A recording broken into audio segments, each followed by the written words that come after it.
Welcome to Chapter 9 of Things Fall Apart.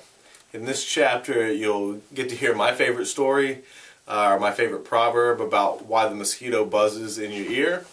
And you're also going to get a lot of background on Akwefi and her daughter Azinma. And if you'll remember a few chapters ago, Chielo, Akwefi's friend, mentions that she thinks Azinma will stay, meaning I think she's going to live because she's lived past a certain age.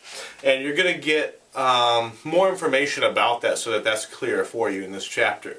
So it can be a pretty difficult chapter, but hopefully if we go through it together, you won't have any difficulty understanding it. So here we go with chapter 9. For the first time in 3 nights, Okonkwo slept. He woke up once in the middle of the night, and his mind went back to the past 3 days without making him feel uneasy. He began to wonder why he had felt uneasy at all. It was like a man wondering in broad daylight why a dream had appeared so terrible to him at night.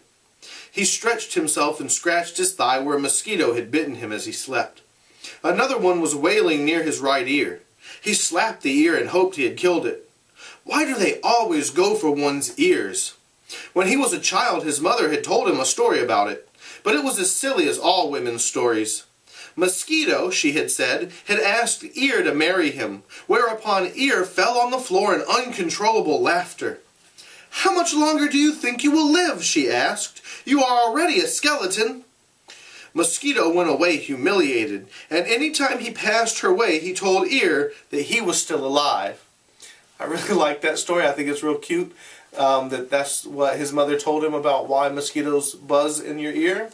It also lets you know that they don't have a lot of scientific explanations for things, that in a lot of ways they're still kind of a primitive culture, and in other ways they're very sophisticated. So I think Chinua Achebe really captures both aspects of their culture really well. Okonkwo turned on his side and went back to sleep. He was roused in the morning by someone banging on his door. "Who is that?" he growled. He knew it must be Akwefi. Of his 3 wives, Akwefi was the only one who would have the audacity to bang on his door. "Azinma is dying," came her voice, and all the tragedy and sorrow of her life were packed in those words. Okonkwo sprang from his bed, pushed back the bolt on his door, and ran into Akwefi's hut. Azinma lay shivering on a mat beside a huge fire that her mother had kept burning all night. "It is Iba," said Okonkwo as he took his machete and went into the bush to collect the leaves and grasses and barks of trees that went into making medicine for Iba. We can turn to the back, to the glossary, and you find out that Iba just means fever. Akwefi knelt beside the sick child, occasionally feeling with her palm the wet, burning forehead. Azinma was an only child in the center of her mother's world. Very often it was Azinma who decided what food her mother should prepare. Akwefi even gave her such delicacies as eggs, which children were rarely allowed to eat because such food tempted them to steal.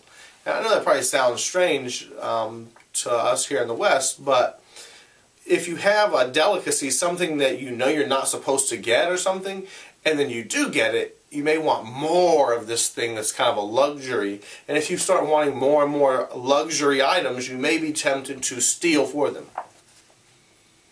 But it was impossible to refuse Azinma anything. After her father's rebuke, she developed an even keener appetite for eggs, and she enjoyed above all the secrecy in which she now ate them. Her mother always took her into their bedroom and shut the door. So they're kind of keeping things from Okonkwo, which is kind of amusing, but it really shows you the relationship, the very close bond that Azinma has with her mother, Akwefi. Azinma did not call her mother Ine like all children. She called her by her name, Akwefi, as her father and other grown-up people did. The relationship between them was not only that of mother and child. There was something in it like the companionship of equals, which was strengthened by such little conspiracies as eating eggs in the bedroom. Akwefi had suffered a good deal in her life. She had borne 10 children and 9 of them had died in infancy, usually before the age of 3. So just let that sink in a little bit. She's given birth to 10 kids. That's a big number, and 9 have died. So that's important. As she buried one child after another, her sorrow gave way to despair, and then to grim resignation.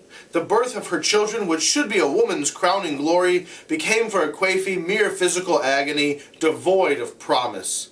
The naming ceremony after 7 market weeks became an empty ritual. Her deepening despair found expression in the names she gave her children. One of them was a pathetic cry, "Onwumbiko, death, I implore you."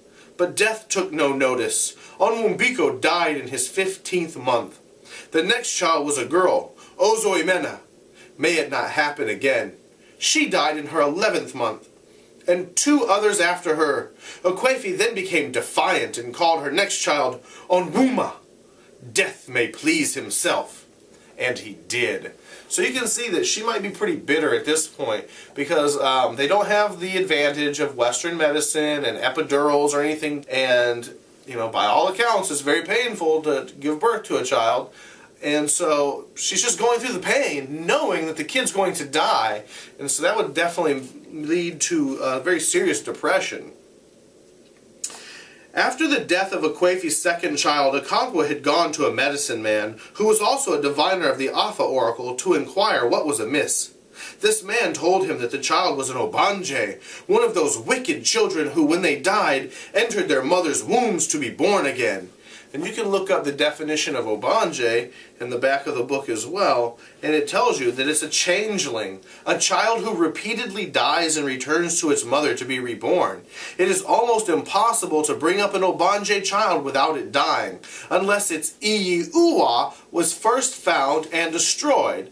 And you can flip over and find out that Iyi Uwa is a special kind of stone which forms the link between an Obanje and the spirit world.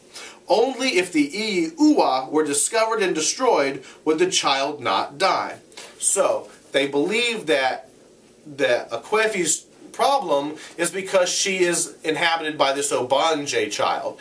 This evil spirit that keeps coming back into her womb only to be born and then to die again. So if they can find this Iyi Uwa, this rock that is the link between the two worlds, they can fix this problem. So that's what Okonkwo's gone to do. When your wife becomes pregnant again, he said, let her not sleep in her hut. Let her go and stay with her people. In that way she will elude her wicked tormentor and break its evil cycle of birth and death. Akwefi did as she was asked. As soon as she became pregnant, she went to live with her old mother in another village. It was there that her third child was born and circumcised on the 8th day. She did not return to Okonkwo's compound until 3 days before the naming ceremony. The child was called Onwumbiko. Onwumbiko was not given proper burial when he died. Okonkwo had called in another medicine man who was famous in the clan for his great knowledge about Obanje children. His name was Okagbue Oyanwa. Okagbue was a very striking figure, tall, with a full beard and a bald head. He was light in complexion and his eyes were red and fiery. He always gnashed his teeth as he listened to those who came to consult him. He asked Okonkwo a few questions about the dead child. All the neighbors and relations who had come to mourn gathered around them. On what market day was it born? He asked. Oye, replied Okonkwo. And it died this morning? Okonkwo said yes, and only then realized for the first time that the child had died on the same market day as it had been born. The neighbors and relations also saw the coincidence and said among themselves that it was very significant. Now remember that there are only 4 market days in the entire Igbo week. So that it is born and then it dies on the same day, I mean, the odds are not that crazy that would happen. Where do you sleep with your wife? In your obi or in her own hut? Asked the medicine man. In her hut, Okonkwo says. In the future, call her into your obi.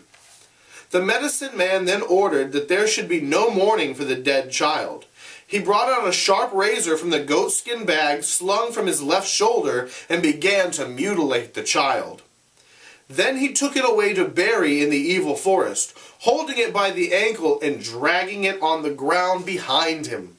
After such treatment, it would think twice before coming again, unless it was one of the stubborn ones who returned carrying the stamp of their mutilation, a missing finger, or perhaps a dark line where the medicine man's razor had cut them. So, I know that it's pretty shocking that they're talking about mutilating this dead child, but remember, they think it's an evil spirit, so they're not thinking of it as like a human life. They're thinking about it as something evil. By the time Onwumbiko died, Akwefe had become a very bitter woman. Her husband's first wife had already had 3 sons, all strong and healthy. When she had borne her 3rd son in succession, Okonkwo had slaughtered a goat for her as was the custom.